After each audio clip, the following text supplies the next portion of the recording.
Bonjour les traders. Alors j'ai mon ami Jean qui m'a demandé ce que je pensais de l'action Renault. Alors c'est vrai que c'est une action du CAC 40. C'est l'action du CAC 40 qui a le plus baissé depuis 2 ans. Si on regarde au plus haut ici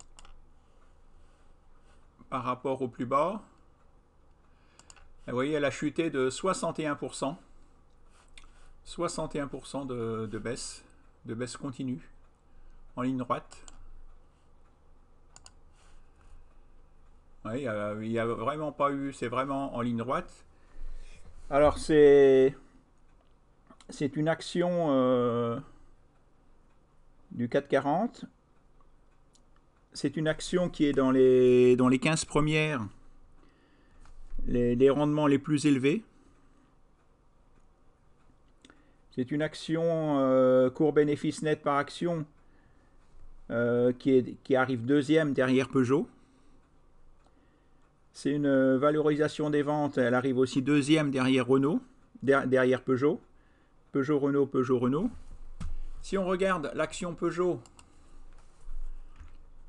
qui est aussi dans la même... c'est des voitures aussi. On voit que l'action Peugeot se comporte beaucoup mieux. Sur 2 ans, l'action Peugeot a monté de 16%. Vous voyez, il n'y a pas eu de... Il y a eu des baisses, des remontées, des baisses, des remontées, des baisses. Vous voyez, l'action Peugeot se comporte bien. Par contre, l'action Renault,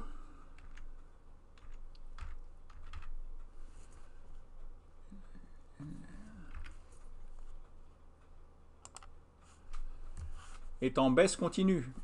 Bon, il est vrai que là, pour la première fois, il y a un support. Il y a un support qui est en train de se mettre en place. Mais vous voyez, le problème, c'est que je n'ai pu faire que 2 points. Ici, sur la résistance, j'ai pu faire que 2 points aussi. Donc, en fin de compte, souvent, on dit qu'il faudrait 3 points. Alors, bien sûr, ici, si on recule longtemps en arrière, longtemps en arrière, longtemps en arrière, longtemps en arrière, longtemps en arrière. Là, on voit qu'il y a un 3e point, mais c'était en 2013.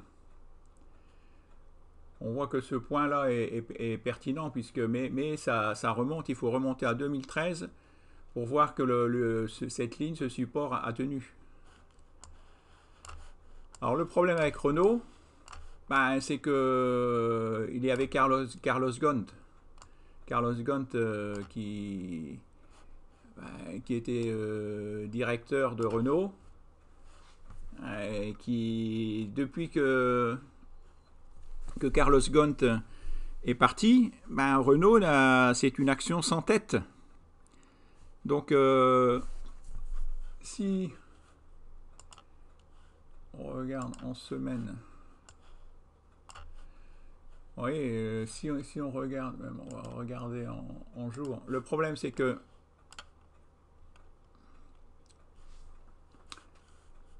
bon, en semaine, c'était peut-être mieux. Vous voyez, le problème, c'est que là, vous voyez, je pense qu'il devrait se passer quelque chose au mois de mars. Vous voyez, si là, il n'y a que 2 points. Ici, il n'y a que 2 points. Donc là, on est dans un triangle baissier. On est dans un triangle baissier qui se resserre. Donc au mois de mars, il faudrait que Renault fasse une bonne annonce, désigne un nouveau directeur général qui plaise aux salariés, parce que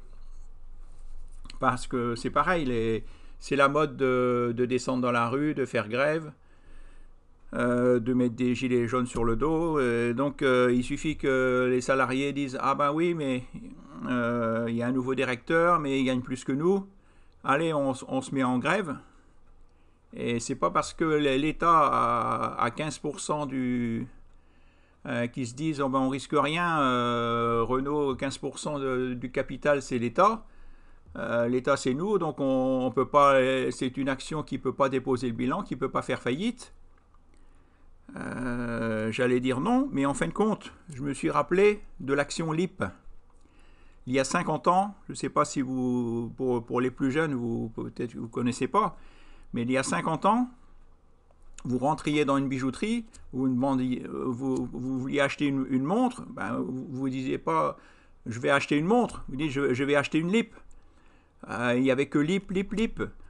Il y a 45 ans, à l'époque, c'était les ouvriers les mieux payés de l'horlogerie. Ils avaient le 13e mois, le 14e mois et le 15e mois. Et à l'époque, il est arrivé les montres Kelton. Vous changez de Kelton. Hein, les montres Kelton Timex vendues dans les débits de tabac. Et donc, le président de l'IP a dit ben, on va vous enlever le 15e mois. Hein, vous avez... Et là, ils se sont tous mis en grève. Ah ben non, on veut tous nos avantages, nos enfants partent en vacances gratuitement, ils avaient plein d'avantages. Ils n'ont pas voulu perdre le 15e mois à l'époque, hein, il y a plus de 40 ans. Eh ben, ils se disaient, on peut pas... pareil, l'État était actionnaire.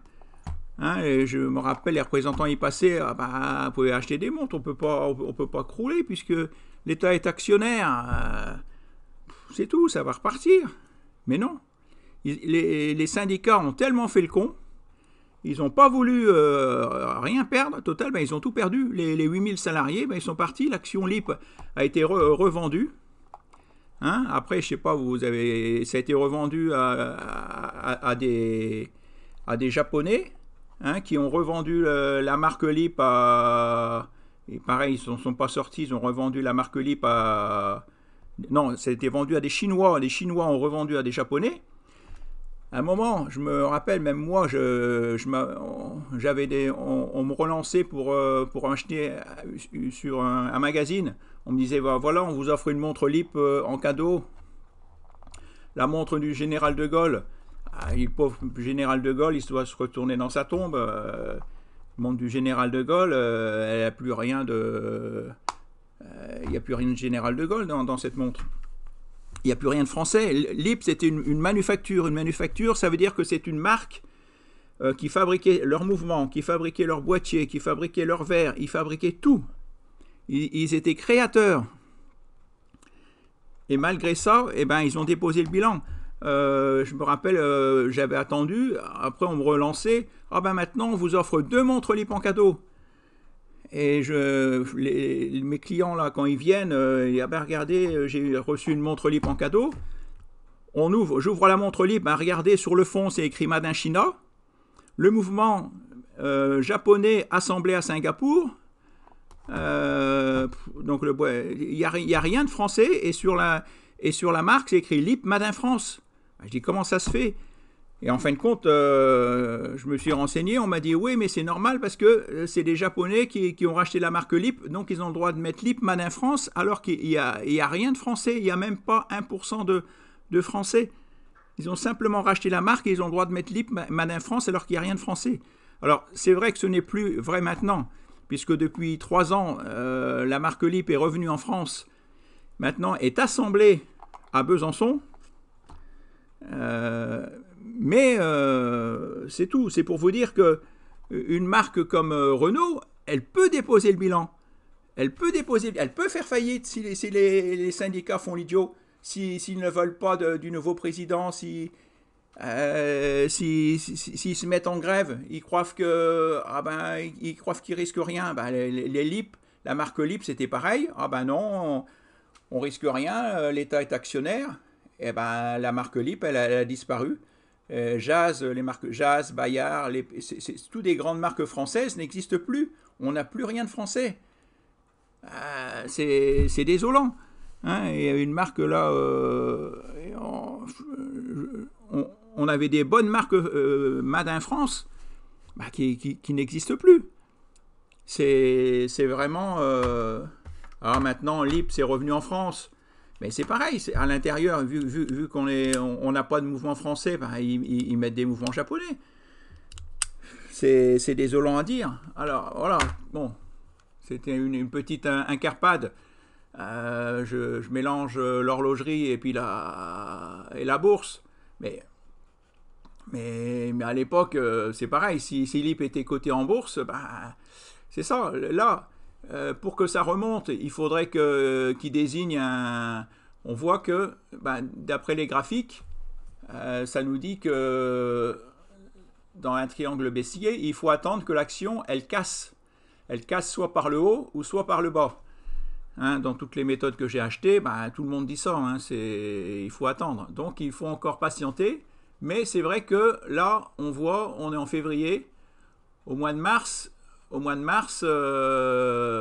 voilà, ça va éclater. Soit ça va éclater vers le haut, ou soit ça va éclater vers le bas. Il faut encore être patient. Voilà, la bourse, c'est la patience. Il faut savoir tenir, mettre un ordre de vente à la baisse si ça casse par le bas, et mettre un ordre de vente à la hausse si ça casse par le haut. Voilà ce que je voulais vous dire sur l'action Renault. À bientôt, bonne journée, merci et au revoir, merci de me suivre et bonne journée à tous.